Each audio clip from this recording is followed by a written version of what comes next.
Hey l'équipe, ravi de retrouver aujourd'hui pour cette nouvelle vidéo. Au programme du jour, on va mettre en place un setup ensemble pour une espèce qui est vraiment très particulière, qui est, je vais dire, redoutée de certains, qui est pas spécialement difficile, mais en fait, sa vitesse de développement et je vais dire sa capacité à s'échapper la rend vraiment redoutable et peut-être effrayante également.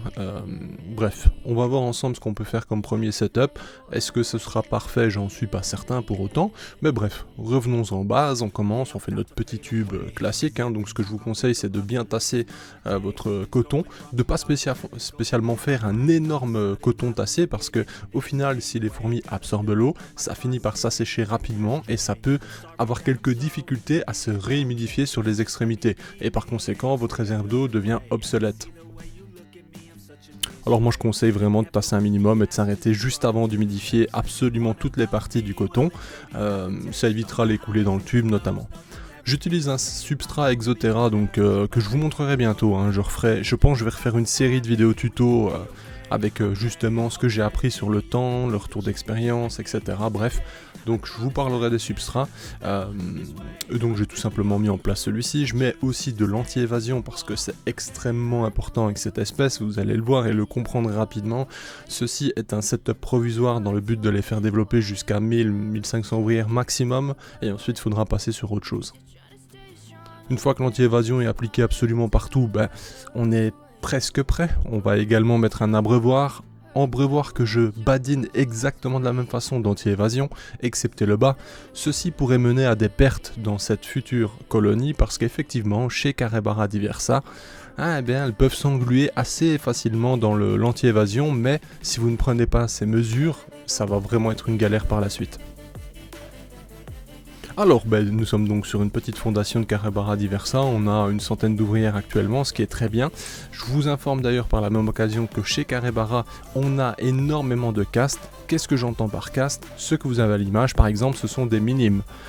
On pourrait dire ouvrières, sauf que ici, on a vraiment des mini-ouvrières qui vont s'occuper essentiellement du couvain et qui, sans elles, ça peut être le déclin de votre colonie. Elles ont une espérance de vie qui va de 2 à 4 mois, donc c'est très faible.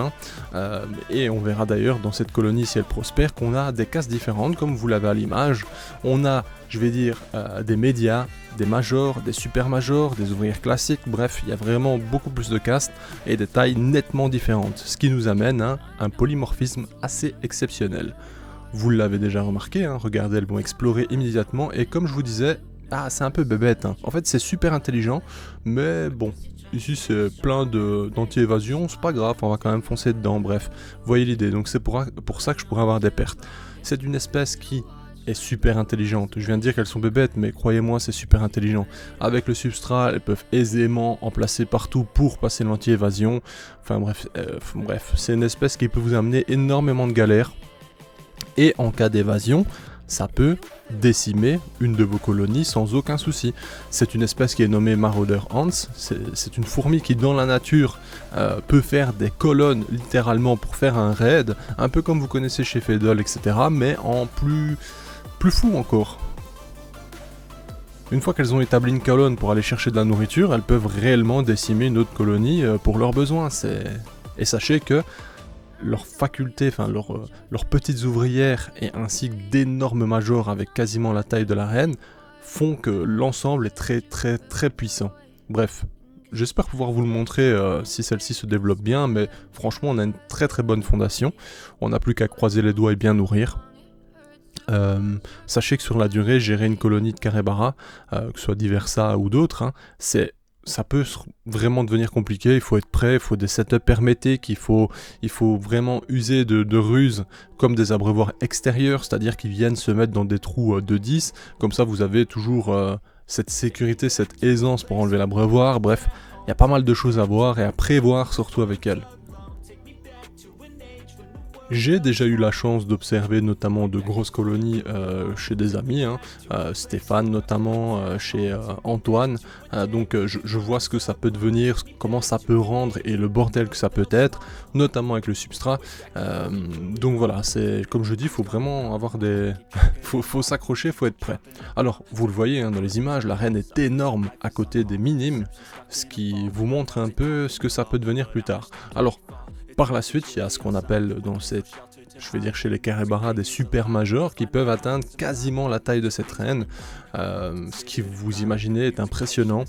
C'est une espèce qui a un fort recrutement, c'est-à-dire que lorsqu'elle détecte de la protéine ou un élément nutritif important, elles vont revenir informer la colonie et on aura vraiment un regroupement qui va se faire très rapidement pour aller collecter celle-ci. C'est franchement, en termes d'observation, je trouve que c'est vraiment une dinguerie, hein, pour ainsi dire. Maintenant, c'est vrai que c'est très petit, mais voilà, elle pallie à ce défaut, je vais dire. Bon, ici, vous le voyez, hein, elles sont en train de découvrir les setups, elles ne foncent pas.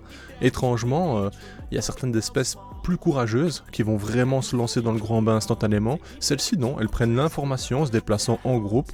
Petit à petit, elles avancent, mais vous imaginez bien la suite. Dans tous les cas, le setup n'est pas grand, donc le tour sera vite fait. L'essentiel, c'est de toujours avoir du couvain avec elle. Lorsque la fondation est passée, si vous perdez vos minimes, donc les petites ouvrières, ça peut vraiment devenir compliqué si vous perdez l'ensemble. Il faut absolument qu'il y ait des ouvrières pour s'occuper de ce couvain en permanence. Une fondation de Capybara, c'est vraiment pas simple pour les faire fonder. Alors, c'est pas que c'est difficile non plus, il faut juste trouver le juste milieu, la tranquillité, le laisser faire, parfois même avec du substrat.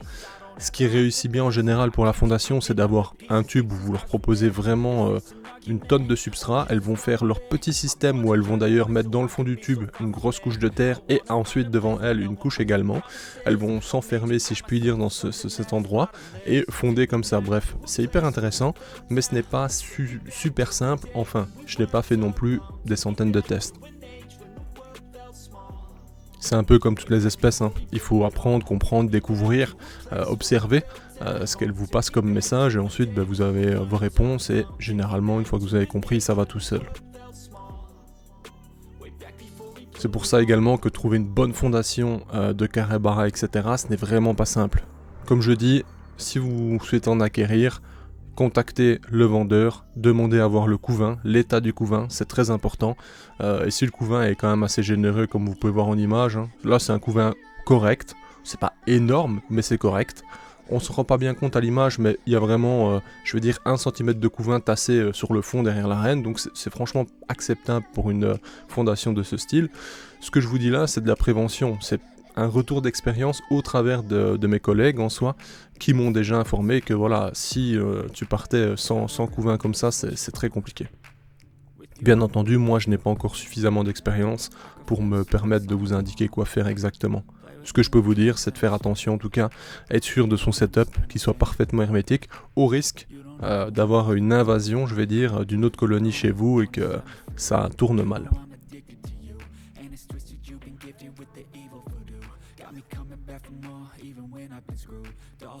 J'en ai par prévention pris 3 des Capybara et finalement j'ai eu les 3 en parfaite santé, donc voilà, plus tard ou certainement à Bailleul, je me demande si je les prendrais à Bailleul, qu'est-ce que je dis, à Béthune, je me demande si je les prendrais pas à Béthune, au cas où il y a des intéressés qui chercheraient de récupérer, je vais dire, une fondation de main à main pour être sûr qu'elle soit en parfaite santé à la réception.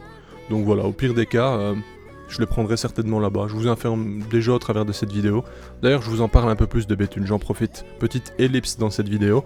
Pendant que vous regardez justement le transport d'un caillou nettement plus gros qu'elle. Hein. Ça, c'est exceptionnel. Je veux dire, elles travaillent ensemble, elles œuvrent ensemble pour amener celui-ci dans le tube. J'imagine que demain... bon, j'ai déjà la réponse, hein, je vais pas vous mentir, mais j'imagine bien que demain, ce tube va être rempli de cailloux. Bref. Alors, pour Béthune. On va donc être présent le dimanche 25 pour le 25e anniversaire de Béthune. Donc on est sur place, on a pris que 3 mètres parce que je me suis pris au dernier moment. petite anecdote, je me répète certes, mais pour moi, on m'avait informé qu'il était impossible pour des particuliers d'exposer à Béthune, qu'il fallait absolument un numéro de tiré, ce qui est totalement faux. On a le droit de participer, d'exposer, etc. Donc voilà, nous y serons bien, j'ai payé ma place, etc. On a 3 mètres de stand. Je vous y retrouve d'ailleurs sur place. À mes côtés, il y aura Antoine et il y aura également Jeff, que vous ne connaissez pas encore, que vous n'avez pas encore vu en tant qu'exposant. Mais bref, il sera présent, vous allez le voir. Qu'est-ce que je peux vous dire? Il y aura certainement Viking et d'autres membres, d'autres personnes de l'équipe qui seront là. Il faut savoir qu'on peut être que 3 à exposer, mais les collègues seront autour, quoi. Donc voilà. Rendez-vous et ouverture de 10h à 18h, si je dis pas de bêtises. On a 1h30, 1h45 de route plus ou moins. Donc on va se lever très tôt. Techniquement, on aura la forme tout de même, faut pas s'inquiéter. On sera disponible pour répondre à toutes vos questions, vous rencontrer. Bref, n'hésitez pas à passer. Pareil, si vous avez, je sais pas moi, des demandes particulières ou quoi, n'hésitez pas à m'écrire avant. Bref, quand je parle de demandes particulières, pour exemple, lorsque j'ai été à Bailleul, je crois, là-bas on m'avait demandé pour une école, une Messor, etc. Donc j'avais fourni une Messor.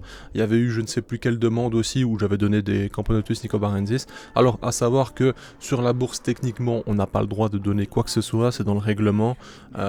Mais voilà, quand il y a des cas comme ça où c'est des personnes qui viennent pour des établissements où j'en sais rien, ou même des débutants, je ferme les yeux et je vous donnerai quand même un truc, quoi.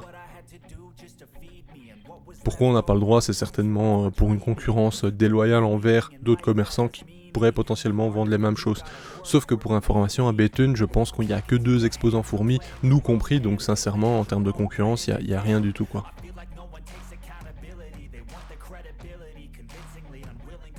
Alors, pendant ce temps-là, vous les voyez œuvrer, travailler, récolter des cailloux, et l'arène se bouge un peu parce que forcément, exposé à la lumière, ça ne lui plaît pas grandement, mais rassurez-vous, tout va bien. Ce qu'il faut savoir également, c'est que sur Béthune, je prendrai mes colonies personnelles pour vous les montrer. Je prendrai certainement les Lasius, ça c'est une certitude. Je vais certainement prendre les Sanctus. Je vais prendre, je pense, les Crématogaster. Je vais prendre également les Camponotus Rengeri. Et je prendrai sûrement 1 ou 2 colonies de plus, ainsi que potentiellement des fondations pour vous montrer, bref.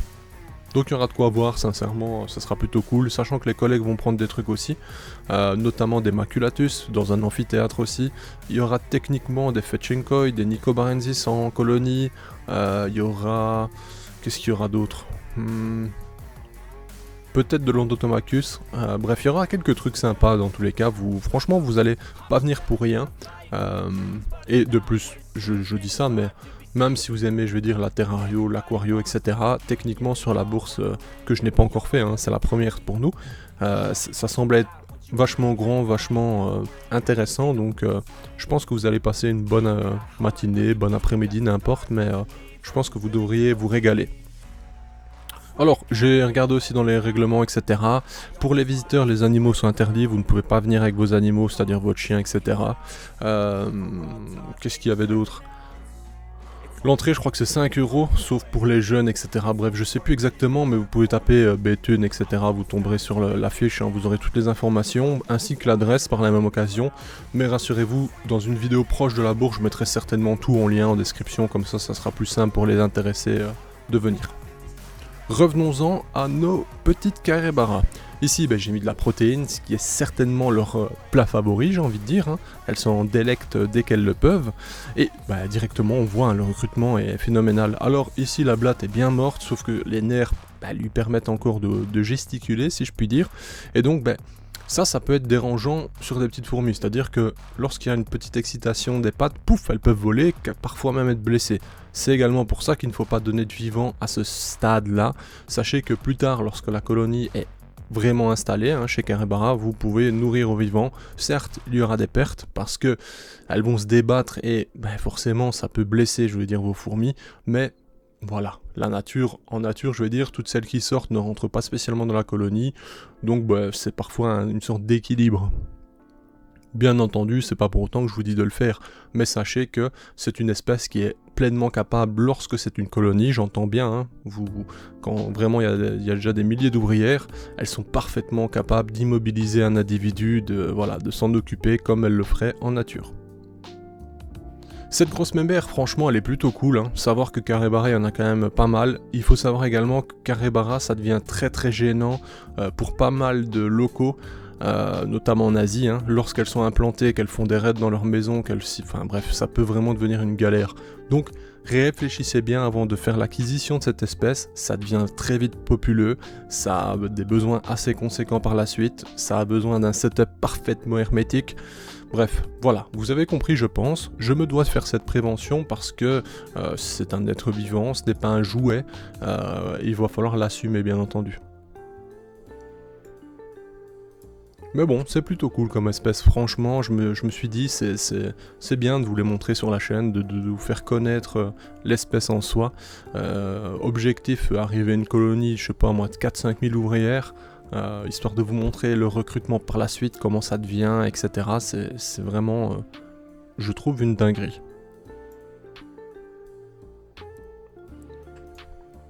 Vous le voyez, hein, la blatte n'a aucune chance, et c'est d'ailleurs dans ces moments-là qu'on s'aperçoit du nombre réel dans le tube, hein, parce que lorsque je vous ai filmé le tube au début, franchement, vous pouvez pas vous dire, ouais, elles sont plus d'une centaine. On regarde comme ça, on se dit, bon, il n'y a pas grand monde. Mais au final, attention qu'il y a du monde quand même. Alors vu que c'est petit, forcément, ce n'est pas si impressionnant, bien que les petites espèces sont parfois les plus dangereuses dans le style. Alors, quand je dis dangereuse, n'ayez crainte, cette espèce ne pique pas, elle peut uniquement vous mordre, il n'y a pas de danger pour vous, hein, donc voilà, ce sont aussi des informations à prendre en compte.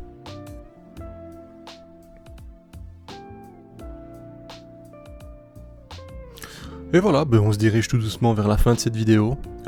Si elle vous a plu, vous savez quoi faire, hein. Un like, un commentaire, un abonnement, ça c'est pour les plus valeureux, hein, pour ceux qui veulent vraiment soutenir la chaîne. Et pour les autres, merci d'avoir regardé cette vidéo tout de même, en espérant vous retrouver prochainement sur d'autres vidéos. N'hésitez pas également à me dire en commentaire qu'est-ce que vous aimeriez voir. Je cherche toujours à vous apporter un contenu différent. Il y a bien entendu des suivis de colonies, hein, c'est normal sur la chaîne, il y en a plusieurs d'ailleurs. Parfois ça prend du temps avant que vous revoyiez une colonie, tout simplement parce que je vous montre plusieurs choses et de manière régulière, donc voilà. Sur ce, je vous dis à bientôt l'équipe, prenez soin de vous et de vos proches, n'hésitez pas et n'oubliez pas de vous hydrater parce que le temps est chaud en ce moment, et surtout coupez vos tapis également, bref vous connaissez la chanson, on se dit à bientôt, bye.